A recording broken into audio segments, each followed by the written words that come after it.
Oof. The Eagles get pasted today, 42-19 at home by the San Francisco 49ers for a year. Whined about them losing the NFC title game last year, saying that they really should have won if they had a quarterback, and this guy sucks and that guy sucks. And they come on this field and they prove when a team backs itself into a corner with all this gibberish and this braggadocio, you usually think that you want to put them in their place. Instead, the opposite happened. They talked the talk, and they came in here and walked the walk, and they win it 42-19. I'm Mike Missinelli. It's the Pond Lehocky Eagles post-game show with Mark Marzetta, Bill Colarulo, and Seth Joyner. In a little bit later, we will have Kayla Santiago joining us. John McMullen, who covered the game, of course, will be with us. So, Mark, the player you can bank on today, brought to you by First Trust Bank, the official bank of the Philadelphia Eagles. I don't know who you can bank on today. You got anybody you can bank on today? Boy, do I. How about that Jake Elliott? Huh? That first quarter where we made those 2 field goals and it was the only points the Eagles were able to get, that was fun. That's the player I can bank on. Other than that, it's the most positive thing I have to say. That's really it. I wish I had something better to say than that, but who else are you banking on in this game?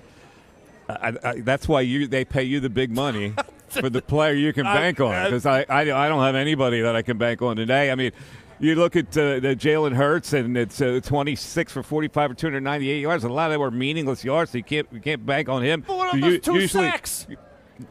The 2 sacks he took today were non-Hurtsian. It was ridiculous. He was not good today. So I don't know. At halftime, this big stat comes up that 10-point leads don't mean anything to him, and boom. But, for me, the player you can bank on is Christian McCaffrey. That dude is a flat-out baller, man. I didn't know I was able to cross the aisle. Well, you can cross the aisle because, listen, they got waxed 42-19. We're sit here, we're going to pretend that the Eagles have a player you can bank on. Christian McCaffrey you can bank on every week. I mean, really, you look at it like this. Here's what was amazing to me. Christian McCaffrey was just an incredible game. And as we talked about, even in the pregame, when it came to the linebacking core, probably the least thing you were confident in this game was linebackers matching up on Christian McCaffrey. Probably right after that, even Kevin Byard had played pretty well against tight ends leading into this game. The Eagles are still the worst team in the NFL defending against the tight ends. And what Kyle Shanahan did such a great job of in this game was getting George Kittle the ball. Simple as that. Whether it was motion in the backfield, whether it was him breaking tackles down the field, they were able to get him the ball successfully. And then after that, I think it was Jennings literally throwing Eli Ricks out of his way for his touchdown. Yeah. That was another just embarrassing play tonight by the Philadelphia Eagles. But that entire offensive staff for the 49ers was incredible. Coaching-wise, player-wise, and defensively, they came into Philadelphia and they played the game that they set out to play, which was just complete and utter domination. Yeah, you know what really bothered me was leading up to this game, we all heard Deebo Samuel. He called James Bradbury trash. His teammates, everybody, showed all these videos by Nick Sirianni. We're told take it personally. If I'm one of James Bradbury's teammates, I can't wait to get an opportunity to take a hit at Deebo Samuel. It looked like everyone was afraid to hit Deebo Samuel. They let this guy go. 4 targets. He had 4 catches, 116 yards. He averaged 29 yards a catch, 2 touchdowns. And Seth said it when we were watching the game. It looked like people were afraid to hit Deebo Samuel. They should have been chomping at the bit to get a shot at Deebo Samuel. And I thought that was embarrassing the way they tackled him tonight. Yeah, I agree with you. Seth, we go back to this linebacker situation. They bring the guy in last week, and now he's going to decide whether he, what team he wants to play for. And, we're just having a casual conversation. And I think it was you that mentioned this. After he sees this game, does he want to play for this team or does he want to play for the Cowboys? It was John McMullen who tweeted out. Oh, McMullen tweeted it. All right. We'll ask John about it later. But, no, John McMullen tweeted during the game that after this game, if Shaq Leonard is basing his decision on this game, I hope he enjoys Dallas. I go the opposite way with it, and I think this is the place he has to be in. And Seth, I know you weren't all for Shaq Leonard. You weren't for – we talked about Zach Ertz even a little bit in the pregame show. But, I mean, I look at this, and you got to tell me that there's something – Shaq Leonard could bring more to the table than what we saw with these linebackers today. Listen, I assume so. I mean, the only plus that you have there is that he'll understand the front once he gets the terminology. And in the run game, he'll understand where he's supposed to fit. Our linebackers have no freaking clue at all. In the 4-man front, they have no clue where they're supposed to fit. And I'm not so sure that they even read properly to get to where they need to get to if they knew where to fit. You know, you go a 5-man front, you're dropping the safety in the box, you shouldn't be able to run against a 5-man front. You know, but I think you have to vary what you do too. You can't line up statically all the time and play the same way all the time. You know, like they go that 5-man front, and what they like to do in their Eagle front is they will cover up the center and the 2 guards. Well, that's great. But what San Francisco started doing later on is they realized that every time we try to run the ball up the middle, they had it all clogged up. Once they decided to start running off tackle, now all of a sudden the Eagles had no answer for it because the linebackers couldn't get downhill and fit.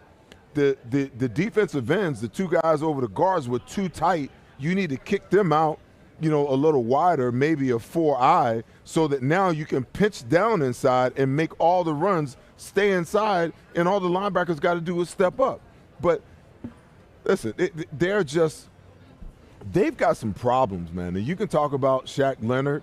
You know, there's a whole lot of guys, you know, you could talk about bringing in here. But if these guys don't know how to, if they can't understand gap responsibility against the run, and they can't study and anticipate how and where a team is trying to attack them, you know, it doesn't make a difference. Yeah, but they're kind of desperate now. I mean, they got to get the best that's available, and he's available. So I would think that they need to make a hard push to get him in. Whether he's my point is, I don't know how healthy he is, okay?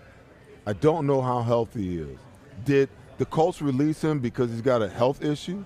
Did he go to Dallas and Dallas decided not to sign him because he's not as healthy as they thought he was? Because if he's really healthy and they felt like he could help them, I talked about it in the pregame. They have more money under the cap than the Eagles do. They should have to let him out of town. Make him an offer that he can't refuse to keep him from the Eagles, to keep the Eagles linebacker core in the state that it's in. But the fact that they let him walk away without even giving him an offer and allow him to come to Philadelphia tells me that there's more to this story than meets the eye. So you can go and get him, you can sign him, but if he comes here and he gives you a series or 2 and he's hurt, you're right back where you were. And you brought a guy and you used up a roster spot for what? Unless it's about years. I mean, it could be he wants more than just a contract for the remainder of this season. No, you're not signing a guy in the middle of the year and extending him for what? You've been hurt the last 2-3 years. You've been hurt the last 2 or 3 years. So I'm not giving you any more money than what's already on your contract. And the Indianapolis Colts still owe him $6 million. But that's why if he's hurt, if I'm Shaq Leonard, why even play this season? Then don't You're play. getting $6 million. Unless you're going to get signed to a long-term contract, there is no reason for Shaq Leonard to play unless he wants to chase a ring. And that goes to your point about would he want to sign here. I still think this Eagles team is a good team. I'm angry. I still think they're a good team. But they do need to do something. If it's not Shaq Leonard, I don't think it could be Christian Ellis and Ben Van Sumeren. Thankfully, we didn't even have to see I Ben agree. Van They Sumeren need somebody. They definitely need somebody. Our producer, Joe Krause, mentioned to me that the player you can bank on should be the Eagles' head of security, Dom DeSandro. now, let me just say this, okay? I know everybody loves Big Dom. You know, everybody loves him. But he has no business being in that thing. And so what happened after Greenlaw slammed Smith down, he comes into the picture and says, that's BS. Now, at that point, if you're the player, and it cost him, because it cost him an ejection, he got the personal foul for that, and for then poking Big Dom. But he should not be, all due respect to Dom DeSandro, he should not be in the mix there. He's the director of security. He's not a coach. Get behind the damn coaches. I think it's embarrassing. I got to be honest with you. I think Dom would agree with you that that's not the right play, and I know Billy, you've worked with him, but I don't think he sought that out. I think we've all been in heat of the moment situations. But he's there, Mark. No, but it's not like he ran down the sideline to attack somebody. He was right there. I understand what you're saying. He was in the wrong. He shouldn't be right there. He shouldn't be there, right there. Well, that's where he always is. Well, he shouldn't be. He should be behind. He shouldn't be in the front line. But nothing was different. That's where he always is throughout the game. Well, his job is he's with Nick Sirianni. I get it. And he stays as close to Nick Sirianni as he possibly can. Which he was on that play. Did his emotions get the best of him? Probably. he's just as big of a fan as anybody else of that team. He's a part of that team. He's been with that team longer than any player on that team. Yeah. So I agree with you. I'm sure if Dom could take it all back, he wouldn't have been that close to the action. He's a nice guy, and I'm sure he feels bad about it. He's got to be with Sirianni. He be in there poking he's not a coach. He tried to separate the two players, but once he put a hand on the other player, that's where he was ultimately in the wrong. He yelled at him, too. Yeah, well, in the act of doing that's BS, and trying to separate him. Right. Yeah. I don't think there's any call for it. I really don't. Either way, the legend of Dom DeSandro in this city just got even bigger. Let me ask y'all a question. Are y'all crazy? What? The San Francisco 49ers was ahead at that point in time, okay? Mm-hmm. Sticks and stones may break my bones, but words will never hurt me. So what he talked some crap to him? So what? He had no business putting his hands in that kid's in Dom's face, okay? And good for Dom, because you know what he did? He got his 30 yards worth of penalties. And one of their best players kicked out of the game. He also got himself tossed, so That's okay. protecting Nick Sirianni. Like the Secret Service agent, a bullet's going to come out of the damn stands. He's got to get in front of the bullet. If it's coming out of the stands, somebody else is in a hell of a lot more trouble than Dom DeSanto, okay? Seth, if you were let's Greenlaw in this situation and a team security official put his hand on you, how would you handle that? A team security? Well, Dom, in this case, if you're playing for the 49ers and someone from the Eagles security is pushing you away from an Eagles player and saying what you're doing is BS, how do you handle that? Well, first of all, you're on their sideline. So you know when you're on their sideline that you're outnumbered and they're trying to hurry up and get your ass off the sideline, okay? You've already got an unsportsmanlike for picking up the player and slamming him on the ground. Sure. So now don't stand there and continue to talk trash, because back in the day, we snatch your ass on our sideline and then kick your ass and then push you back off. You understand what I'm saying? I get it. I'm just saying. I have to laugh. You're telling me that if you ran into that same situation and some security guy got badass with you, that you're not going to react? Let me tell you something. Back in the day, if a player got ran over on our sideline, you would think they threw hot grease on his ass. He was trying to get off that sideline so fast, okay? When you're on somebody else's sideline, you don't stand over there talking crap. Listen, get off their sideline. I get it. We're just saying, if it was you getting your bear poked there, how are you reacting? By some security guy who's not even a coach. But I'm Seth not. Jordan's going to say, "Oh, I'm sorry." I got some words for you. Okay. I got some words for you. Okay. But I'm not going to put my hand on somebody on your sideline thinking that it's going to go well for me. Okay? All right. We know. Because if it was the other way around, when he put his hand out, we would have just snatched his ass right on our sideline. All right, everybody. My shoulder just got popped. Let's settle down. Shoulder got popped. No, but look, we know Dom is a security guard, but Greenlaw doesn't know who the hell he is. Greenlaw doesn't know if he's a coach or whatever, and I don't think Dom did anything. Look, should he have been there? No. But did he do anything that deserved for Greenlaw to put his hand in his face, in another man's face? No, Greenlaw was out of control, and he paid the piper for it. I mean, he got 2 flags out of the game. He hurt his team. I'm just saying that the director of security should not get involved in that kind of thing. Yeah. You shouldn't have anything to say at all. I just love that this is what we're talking about and not the disaster we just saw on that football field. We could talk about a lot of things in this game, but of course that is certainly a talking point for the game. But I want to go back to the touchdown that you referenced, Mark, about, because this is really what put it on ice. They had the big answer after it was 21-13. They get the touchdown to make it 28-13 with the Debo play, where he shook off Morrow, and then Juwan Jennings just shakes off Ricks. And that bothered me more than anything, because now it's 35-13. It's hopelessly out of whack now, the game. But, like, those 2 plays and 2 straight touchdowns, 2 guys got bulldozed out of the play. I believe it was a 5-play drive, and then the one you're talking about there, I think it was a 7-play drive. Was that the 7-play drive? Yeah, the one 35-13, the 18-yard 12 pitch and catch to Juwan Jennings. It reminded me of the old Staples commercial of hitting the easy button. That was easy. Yeah. That's what it was. That's exactly what it was. And it shouldn't be this easy. One of the people we have praised the most this entire football season has been Sean Desai. We have talked about Sean Desai and sung his praises all season long above anybody else. Brian Johnson getting a lot of heat. Sean Desai has been the guy that everyone's praised for his adjustments in the second half, which weren't existent after. There were no adjustments in this game. You're right. You came out in the first quarter as an offense, and you dominated this game.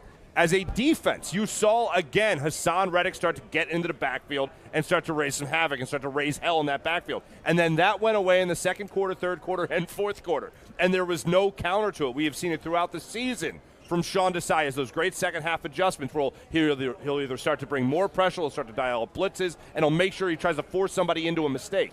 All that was gone. It wasn't there offensively speaking, and it sure as hell wasn't there defensively speaking. But this is the first time really this season where we have seen a defensive coordinator like Sean Desai, and all the people saying, oh, he faced him three times last year when he was with the Seattle Seahawks. That didn't show at all in this game against the 49ers. Well, because, listen, the more and more people try to nullify how important the run game is, the more and more I will die on the hill that it is important. See, because the fact that they were able to run the ball the way that they ran it now begin to dictate the way that he had to call defenses, okay? Because they couldn't stop the run. They're getting 7-8 yards on first and second down running the football out of their 4-man front, so he was forced to go to the 5-man front. So when you go to the 5-man front again, you know, I tweeted it at halftime. They can't stop the run out of the 5-man front. I've been saying it all year long. The only way that they can stop the run is when they get in their 5-man front. Well, guess what? When you get in the 5-man front, that means you got to play man across the board. Because if you play zone, you're going to be short a guy in the zone. If that's the case, think about how hard it is for Sean Desai to chess match that's going on. And if you think for 1 second that that Kyle Shanahan wasn't cognizant of the personnel changes that were going on. Now, when Zach Cunningham was healthy, they could get to the 5-man line out of their 4-2 front. But they couldn't do it today with Zach out. So every single time that they got to the 5-man front, they could see it. And they could make the adjustment. And they could adjust their play call based upon how many guys, you know, what kind of front you were actually playing. So he's limited in what he can do just based upon what he's forced to do because of what San Francisco is doing. That's why I said at the beginning of the show, I said it's at the beginning of a pregame. The players are one thing. The chess masters that actually move the pieces on the board, that's huge, man. It's huge. I was worried about San Francisco being able to run the ball because I knew it would open up every other facet of their offense. And that's exactly what happened. The first couple of series, they came out and they tried to throw the ball to get their offense going. The Eagles stymied them. Then all of a sudden they start running the ball. You had Hassan Reddick that went up the field and forced a bad throw on a bootleg. The next time they ran it, he chased down the field. Brock Purdy gets out of the pocket. Now just think about the chess match that's going on. You know, this is what these coaches are dealing with, is trying to put the players in the right position to make the plays when they need them to make the play. And when you're guessing on first and second down, do I go 5-man? Do I go 4-man? If I go 4-man, they're going to run the ball up and down my throat. If I go 5-man, they're going to go play action because they've been running the ball successfully, and they're going to hit me on the back end because I'm short a guy in pass defense, you know? So it all began with the Eagles' inability to be able to stop the run. And for a team who's been very good against the run all season long, 85 yards a game, third in the National Football League coming into this game, they have looked just awful the last couple of weeks against the run. And it's the same Achilles heel, in my opinion, that cost them the Super Bowl last year, is they couldn't control the run in the second half, and it cost them a Lombardi trophy. Yeah, well, you know, it's funny. Teams really hadn't committed to running the ball against them because they had been so good. So those numbers are maybe a little bit skewed, but you're right. The linebackers are really important when it comes to that. Let's take a break. Kayla Santiago will join us with the Diamond Debate. My God, what could the debate be today?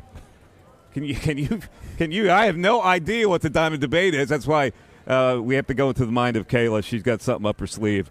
It is the Pine Lehocky Eagles postgame show live from Ocean Casino, and we're back with the crew after this. And good play calling along the way. First and goal at the 6.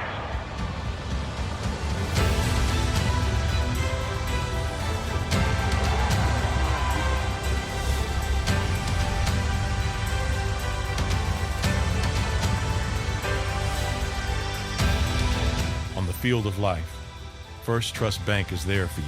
Champions on 3. 1, 2, 3. Because Philadelphia dreams deserve a Philadelphia bank.